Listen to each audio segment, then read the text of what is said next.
Naam, mtazamaji wa Ages TV, hapa ni katika hospitali ya Mount Meru katika eneo la kuhifadhi miili, na siku hii ya leo basi, kama ambavyo tulikuwa tumekujulisha ya kwamba leo ndio ndugu wamefika na tayari wapo kwa ajili ya mazishi ya ndugu Amani au Aram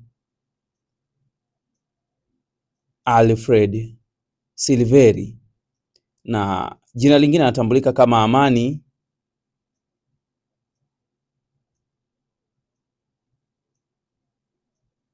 Na moja kwa moja hapa ni katika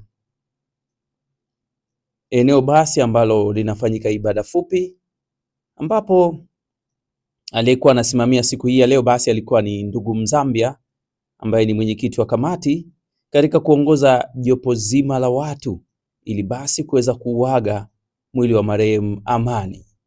Karibu sana mtazamaji wa Ages Media TV kwa siku hii ya leo, ili basi uweze kupata mtiririko kuanzia mwanzo hadi mwisho wa safari nzima ya ndugu yetu Amani, kama ambavyo Ages Media TV tumekuandalia kuanzia mwanzo akitolewa mochwari mpaka kufikishwa Njiro ambapo maziko yamefanyika siku hii ya leo. Karibu kwa kuaga. Mwisho kwa wale ambao tumeweza kufika tumebatika hapa, basi nadhani tutaendesha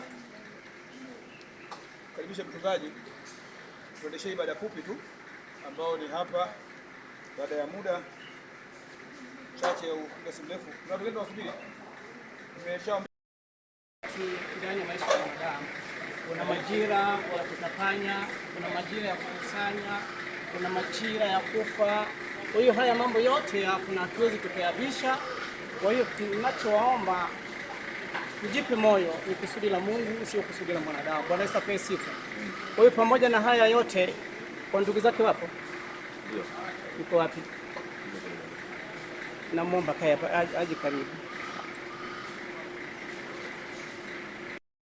Ndugu yetu, tunakupa pole kwa haya yaliyotokea, lakini hatuna budi ya kuacha kuyapokea.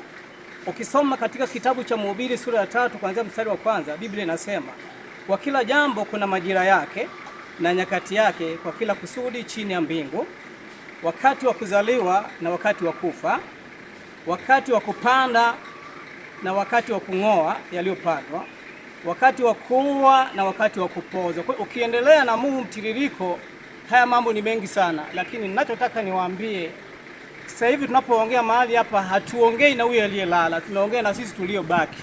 Je, mwenzetu unasikia anaitwa Amani amemaliza sehemu yake. Je, wewe uliyebaki utamalizaje au utatokaje?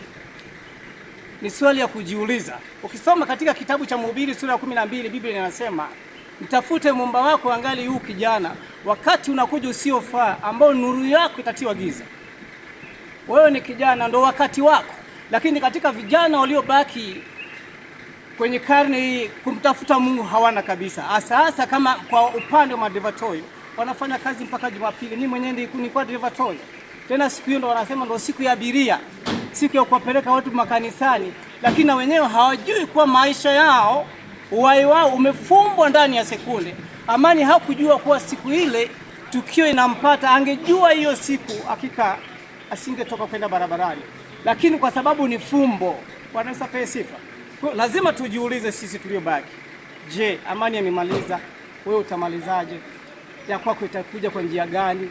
Ya kwako imekuja kwa hiyo njia yako. Inawezekana ya kwako ikawa mbaya kuliko ya kwako. Ni wakati wako wa kutengeneza mambo yako. Ni wakati wako wa kumrudia Muumba wako. Ni wakati wa kusikiliza sauti ya Mungu na kutenda mapenzi ya Mungu. Maisha tulionao chini ya jua ni mafupi. Hatuna mji udumuyo huku tulipo. Sisi ni wapitaji. Na kama wewe ni mpitaji unakoelekea, mawasiliano. Hatutaongea mengi mahali hapa kwa sababu tunaenda kuhubiri Injili. Tuachie na wengine wanaoingia ili nao wafanye ibada yao, watu waondoke. Naomba tuombe. Baba mtakatifu, Mungu ketie mahali pa juu, asante kwa haya yote yaliyotokea mahali hapa. Najua ni kwa ajili ya kusudi lako, sio kusudi la mwanadamu. Sisi tutabaki kuachilia shukrani mbele yako Bwana pamoja na haya yote. Tunaenda kuanza safari kuelekea kule makaburini, tunajikabidhi mkononi mwako Baba, ukatulinde, ukatuponya na yule jeuri kwenye barabara zetu zote Bwana majeshi. Tukauone utukufu wako hata kule tunapofika Bwana majeshi, tukute nguvu zako na uwepo malaika wako wameshatutangulia Bwana majeshi, ili tunapoenda kuyanena tuyanene chini ya mapenzi yako, kwa kupitia damu ya mwanao Yesu Kristo iliyomwagika msalabani, na mtu mmoja mwenye pumzi aseme amen. Mungu awabariki. Naam, mtazamaji, unayemwona mbele ni kaka wa marehemu Amani, ambaye huyu ni ndugu aliyesafiri kutoka Kampala mpaka kuja Arusha kwa ajili ya kuja kushuhudia basi mdogo wake akizikwa. Na huyo pia mwenye kofia ni ndugu wa marehemu Amani, ambapo wawakilishi walikuwa wawili tu, na huyo mwingine ambaye unamuona hapo, huyu ni aliyekuwa abiria wa Amani siku ya ajali.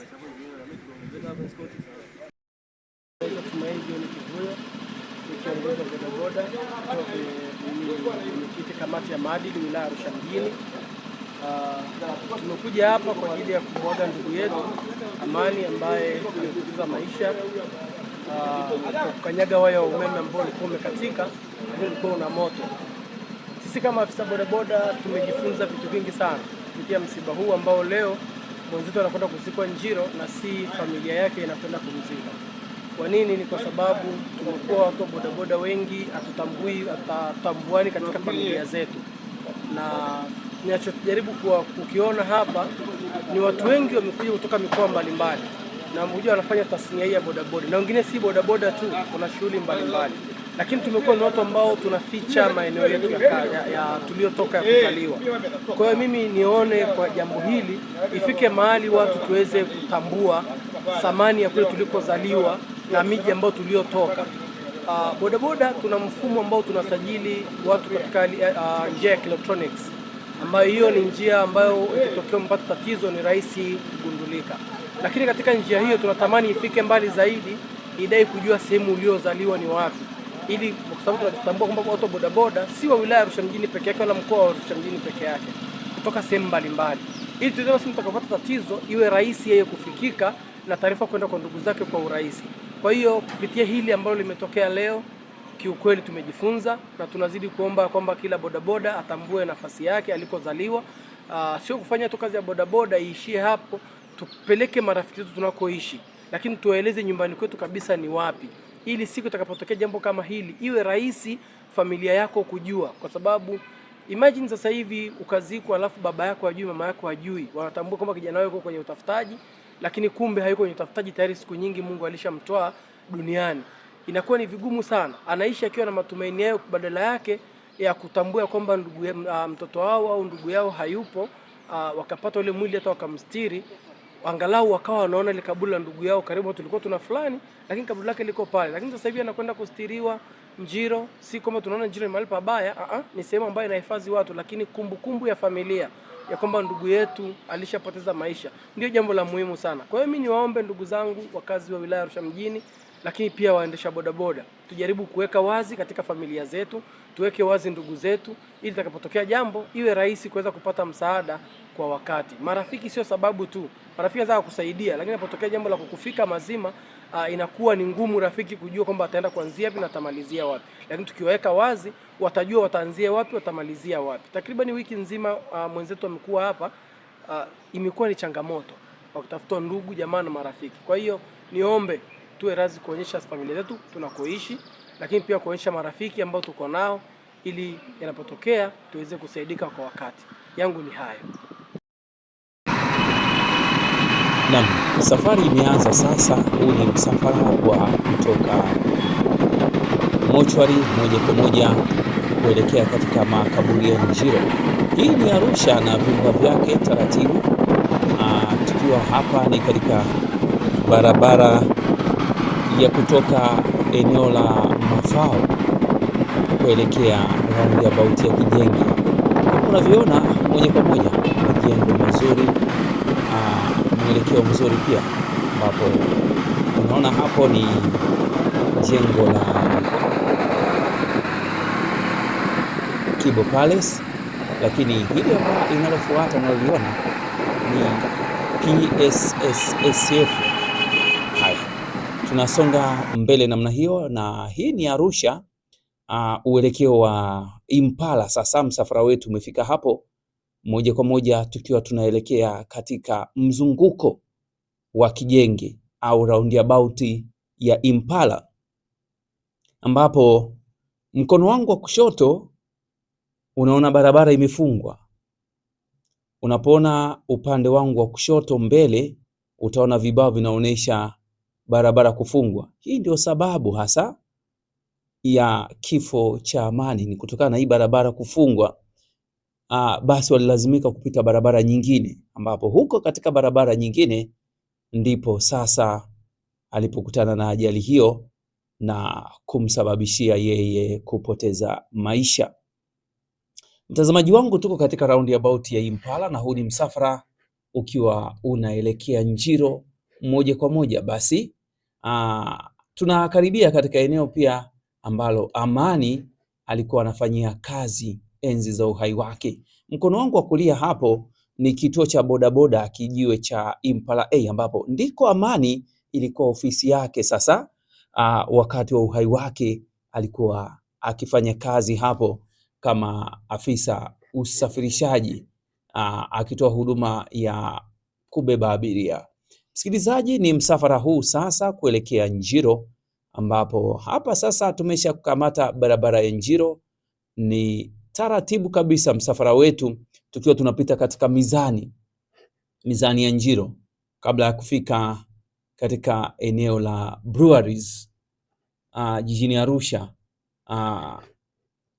Msafara wetu unakwenda vyema kabisa siku hii ya leo, na hapa tumefika ni katika eneo la SDA karibu na chuo cha uhasibu Arusha. Magari yanakwenda taratibu hapo, na zoom kidogo hapo ili kukuonesha kile ambacho kinaendelea. Mpenzi mtazamaji wa Aegis Media TV, huu ndio msafara wa kumsindikiza katika nyumba yake ya milele. Tunazidi kusema apumzike kwa amani, kama ambavyo jina lake ni Amani, basi apumzike kwa amani.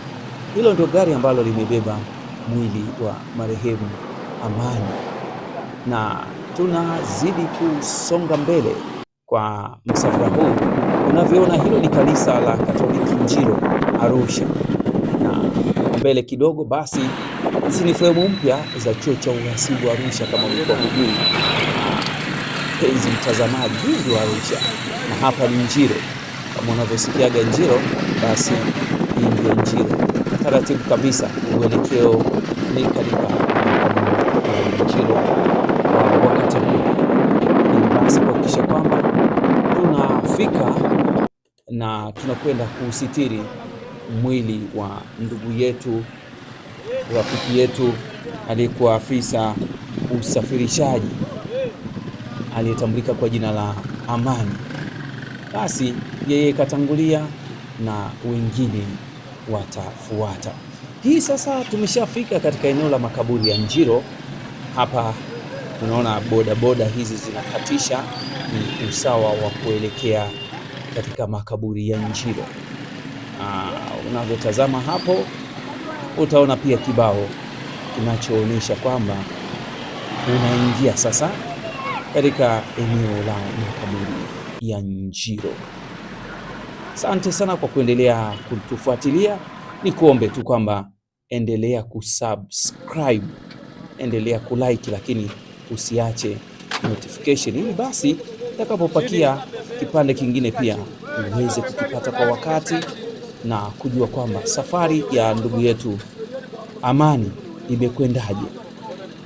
Nikwambie tu kwamba ni furaha sana pindi unapokuwa na tatizo ukaona watu wanakukimbilia, watu wanakushika mkono ili kuhakikisha kwamba unakuwa na faraja. Twende pamoja